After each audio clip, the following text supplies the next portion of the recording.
नमस्कार, जय हिंद। आप सबका फिर एक बार बहुत बहुत स्वागत है हमारे इस सीरीज़ में जिसका नाम है ट्यूसडे ट्विस्ट, जिसमें मैं लेके आता हूँ हर हफ्ते हर मंगलवार को एक नई कहानी। तो चलिए बढ़ते हैं आज की नई कहानी की ओर। सदियों पहले की ये बात है।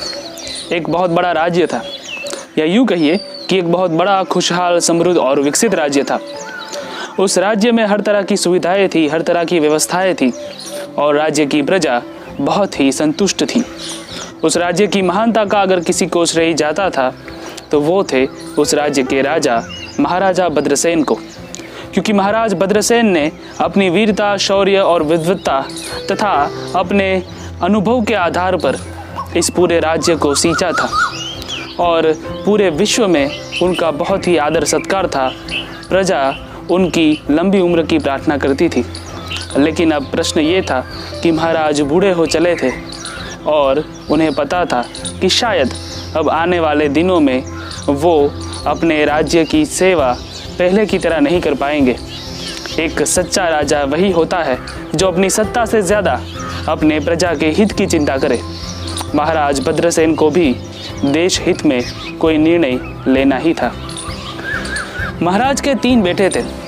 उन्होंने सोचा कि तीनों राजकुमारों में से जो भी सबसे ज़्यादा योग्य होगा और राजा बनने के लायक होगा, उन्हें अपना उत्तराधिकारी घोषित करके वो संन्यास ले लेंगे। उन्होंने कई दिनों तक सोचा, अपने मंत्रिमंडल के साथ बहुत ही परामर्श किया, लेकिन कोई भी निर्णय पे वो आ नहीं पा रहे थे। वो ये तय नहीं कर पा रहे थे कि उत्तराधिकारी किसे बनाया जाए, क्योंकि तीनों ही राजकुमार बल और बुद्धि में उत्तम थे। राजा के सामने एक बहुत बड़ी दुविधा थी और तभी उनको एक विचार आया। उन्होंने दूसरे दिन तीनों राजकुमारों को अपने पास बुलवाया।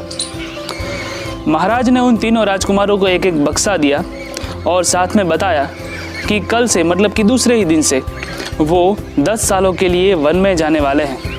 10 साल बाद जब वो वन से वापस लौटेंगे तब तीनों में से किसी एक राजकुमार को वो अपना उत्तराधिकारी घोषित करेंगे। तब तक के लिए वो तीनों राजकुमार इन बक्सों का जो भी करना हो वो कर सकते थे। ये कहकर दूसरे दिन महाराज वन जाने के लिए निकले। यहाँ पे राज्य में मंत्रियों ने पूरा कार्यभार संभाला और वो कहते हैं ना कि समय को बहते ज़्यादा देर नहीं लगती। देखते ही देखते 10 साल कब बीत गए किसी को पता भी नहीं चला। 10 साल बाद महाराज राज्य में फिर लौटे। उनका एक भव्य स्वागत किया गया। दूसरे ही दिन महाराज ने राज्य की व्यवस्थाओं पर एक नज़र डाली और वो तीनों राजकुमारों से मिलने के लिए चले गए। पहले राजकुमार से मिलकर उन्होंने पूछा कि जो बक्सा मैंने आपको दिया था उस बक्से का आपने क्या किया। महाराज को राजकुमार ने कहा कि जो बक्सा आपने दिया था उसको मैंने खोला, उसमें कुछ बीज थे, कुछ दाने थे। मैंने सोचा कि ये आपकी विरासत है, आपकी धरोहर है, इसलिए मैंने उन दानों को अपनी जान से भी ज़्यादा संभाल के रखा है। वो आज भी मेरे पास वैसे के वैसे ही पड़े हैं, मैंने उनको कभी सूखने नहीं दिया। और ये कहकर राजकुमार ने महाराज को एक तिजोरी बताई। तिजोरी में से एक बक्सा निकाला। ये वही बक्सा था जो महाराज ने दिया था। बक्से को खोला, बीज वैसे के वैसे ही थे। महाराज उस राजकुमार से बहुत ही ज़्यादा खुश हुए, क्योंकि अपने दिए हुए बक्से का इतना गहरा अर्थ वो निकालेंगे ये महाराज ने कभी नहीं सोचा था। और राजकुमार को आशीर्वाद देकर वो दूसरे राजकुमार के पास गए। दूसरे राजकुमार से महाराज ने पूछा कि मेरे दिए हुए बक्सों का आपने क्या किया।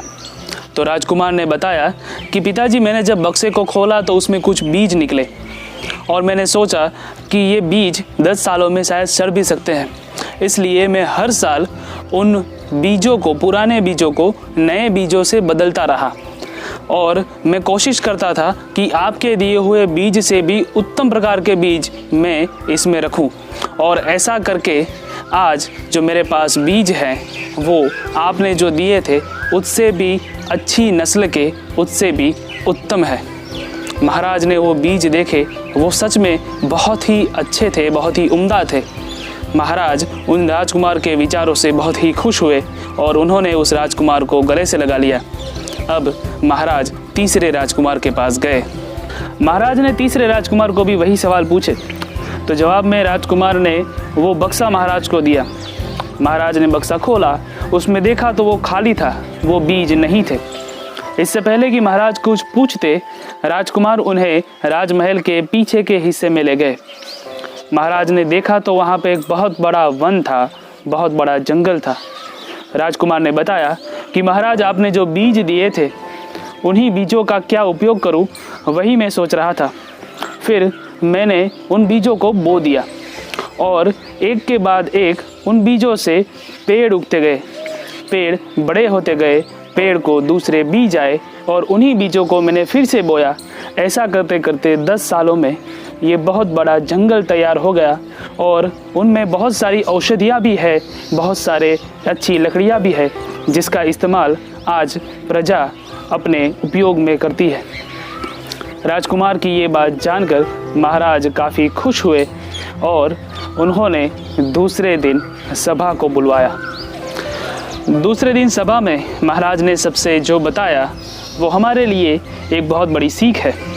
महाराज ने सबको कहा कि इन्हीं 3 राजकुमारों की तरह हमारे समाज में भी 3 तरह के लोग होने चाहिए। पहले वो जो कि हमारे समाज की संस्कृति की, हमारे धरोहर की, हमारे विरासत की अच्छी तरह से रक्षा करे, उनके मूल्यों को, सिद्धांतों को संभाल के रखे। दूसरे वो लोग होने चाहिए जो कि वो दूसरे राजकुमार की तरह हमारे समाज में, हमारी संस्कृति में जो भी कुप्रथाएं हैं, जो भी कुरिवाज है, ऐसी चीज़ें जो हमारी संस्कृति को नुकसान पहुंचा सकती है, उनको हटाकर उनकी जगह पे अच्छे मूल्य लाएं और संस्कृति को आगे बढ़ाएं। तीसरे उस तरह के लोग होने चाहिए जो कि उस तीसरे राजकुमार की तरह अपनी संस्कृति के, अपनी विरासत के मूल्यों को समझे और उसका सदुपयोग करें, जिसकी वजह से दुनिया के पूरे लोग उस विरासत के फलों का लाभ उठा सके। इस तरह से महाराज ने अपने तीनों राजकुमारों की बहुत ही प्रशंसा की, उनके गुणों की प्रशंसा की और साथ साथ में महाराज ने ये भी बताया कि तीनों ही उत्तम है। अब दुविधा फिर से वही थी कि राजा किसको बनाया जाए। आप क्या सोचते हैं, महाराज किसको राजा बनाएंगे? आपका जवाब हमें ज़रूर बताइएगा कमेंट सेक्शन में। तब तक के लिए मैं आपसे विदा लेता हूँ। मिलते हैं अगले ट्यूसडे ट्विस्ट में। जय हिंद।